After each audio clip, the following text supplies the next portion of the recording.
There was a little clockmaker who owned a shop. It was so quiet that sometimes it was hard to tell whether time itself had stopped, or if the world had simply forgotten to listen. Oh, come closer.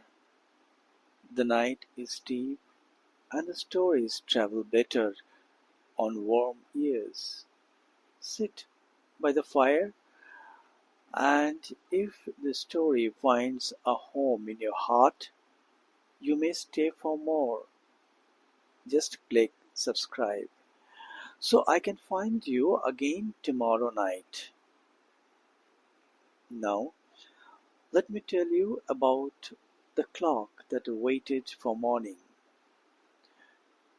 There used to be a small clock shop in the quiet corner of a little European town. Brick walls, cobblestone streets, and a wooden sign that simply said Elliot's timepieces.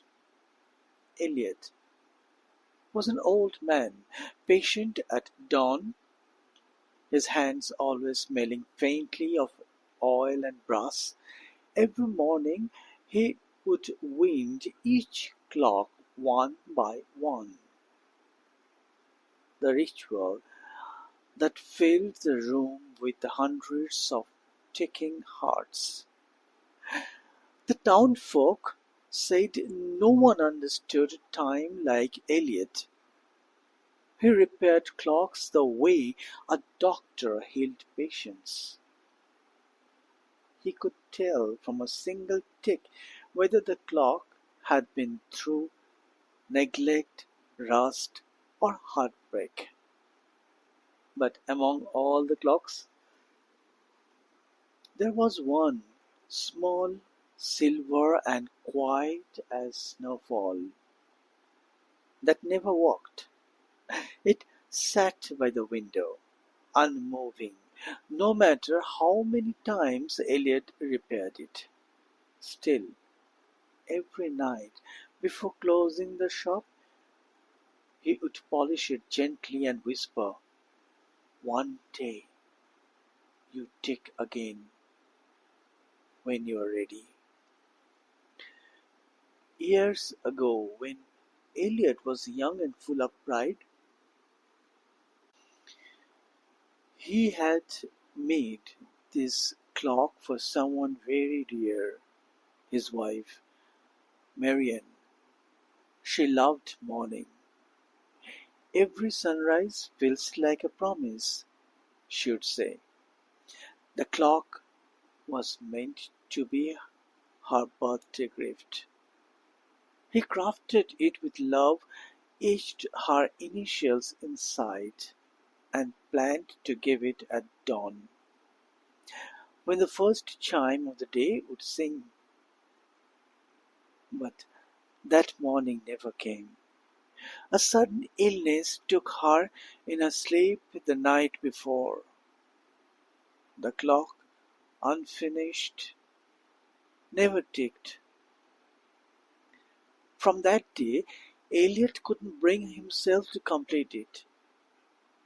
He left it by the window, where the sun fell gently each morning, as if Marian still came to visit through the light. Years passed. The world outside changed, but Elliot's shop stayed frozen in that soft sadness. One winter morning, a little girl walked in, no older than 10, carrying a broken pocket watch. "Can you fix this?" she asked, eyes wide with trust. It it belonged to my mother. It stopped the day she left." Elliot took it carefully, opened the back, and noticed something strange. The gears had rusted from what looked like tears, who looked at the girl, and for the first time in years he saw the same hope Marian once carried, a belief that broken things could work again. So with trembling hands he began to repair her watch, one delicate gear at a time. When he finished, the pocket watch began to tick softly, a sound so gentle it made the air hum. The little girl smiled and said, "Now time wouldn't be lonely anymore." Elliot chuckled, but when she left, something changed in the shop. The silver clock by the window, the one that had been silent for decades, gave a faint, hesitant tick. Just one, then another tick, tick, tick. He turned toward it, eyes wide with disbelief. The clock's hands began to move, slow, steady, as if morning had finally arrived after a lifetime of night. You see, some things in life don't need fixing, they just need forgiving. Elliot spent years trying to repair a clock that wasn't broken. It was simply waiting for the heart to heal. That morning, when he helped the little girl mend her own piece of time, his love, long buried under the grief, began ticking again. Sometimes, the moment we help someone else to move forward, time moves again for us.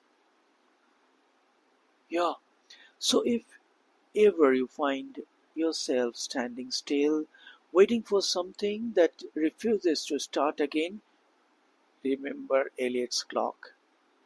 Some morning only arrived when your kindness opened the door. And if the story warmed your heart, light a little lantern for me below, click subscribe. So tomorrow when I tell another tale, I will know you are sitting right here beside the fire.